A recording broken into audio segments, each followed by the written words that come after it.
Jat college का आज youth festival का दूसरा दिन है और आपको बता दें कि जो मुख्य अतिथि के तौर पर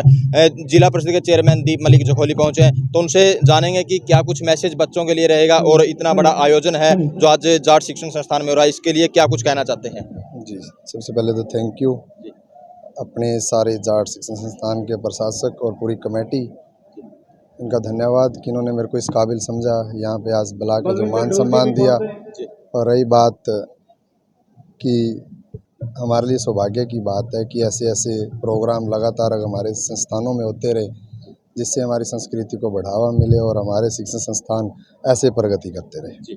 तो चेयरमैन साहब 51 लाख की आपने घोषणा की और बात कही है आधुनिक लाइब्रेरी बनाने की, इसके बारे में क्या कुछ कहोगे, किस तरह बच्चों को वहाँ आधुनिक शिक्षा दी? देखिए, सबसे पहले तो मैं धन्यवाद दूंगा हमारे डॉक्टर साहब, इनकी प्रेरणा से और इनकी मेहनत से जो सरपंच साहब ने हमें ज़मीन संस्थान को प्रोवाइड करवाई है और मेरे को उस पर अगर लाइब्रेरी बनाने का मौका मिला है, मैं अपने आप को सौभाग्यशाली मानता हूँ। और रही बात कि हम एक आधुनिक लाइब्रेरी, जिससे कि क्योंकि ये जितने भी हमारे यहाँ ग्रामीण अंचल के गांव हैं, कुछ गांव में तो आप मान के चलिए, अगर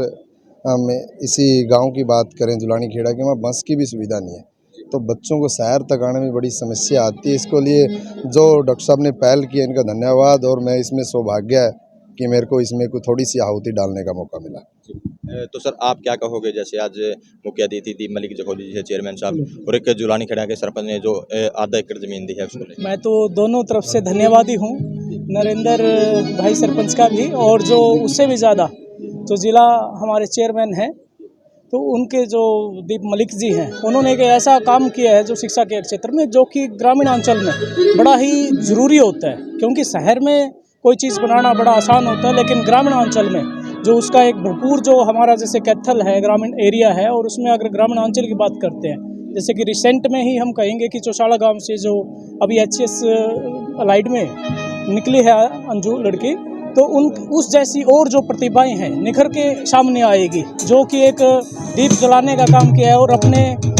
कहें कि भी जो अपने नाम को भी वास्तव में शिक्षा के क्षेत्र में एक दीप जलाया है, उनके लिए बहुत ही धन्यवादी रहेगी जाट संस्था हमेशा।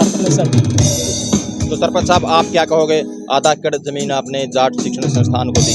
हमारे लिए तो पूरे गांव की में बड़ा खुशी का वो है, जो हमारा सौभाग्य है कि चेयरमैन साहब और डॉक्टर साहब ने हमारे गांव को चुना इसके लिए। और मेरा तो ये मकसद है चुनाव में भी बच्चों के लिए लाइब्रेरी बनाया जाए, और आज तो हमारी वो मनोकामना पूरी हो गई है। जो बच्चों के लिए डिजिटल ई लाइब्रेरी की सुविधा चेयरमैन साहब और डॉक्टर साहब के प्रयासों से गांव में मंजूर दी है, उसके लिए मैं डॉक्टर साहब का और चेयरमैन साहब का बहुत बहुत धन्यवाद करता हूं। इसके लिए मैं आधा क्या, अगर ज़्यादा भी जरूरत पड़ी वो भी देने की कोशिश करेंगे। तो इस तरह का विचार किस तरह आपके मन में आया कि जो जाट शिक्षण संस्थान को आधा एकड़ में दे दूँ, उसमें लाइब्रेरी? मुझे सुबह पता लगा कि चेयरमैन डॉक्टर साहब का फ़ोन आया कि भाई जी अपने चेयरमैन साहब आ रहे हैं, वो अपने कैथल में पैसे नहीं लगा सकते, गांव में किसी गांव में बनाना चाहते हैं। मैं भाई इसके लिए मैं तैयार हूं, अगर हमारे गांव में कोई ई लाइब्रेरी अच्छी बने, उसके लिए हम बड़ी खुशी की बात है कि हमें चुना।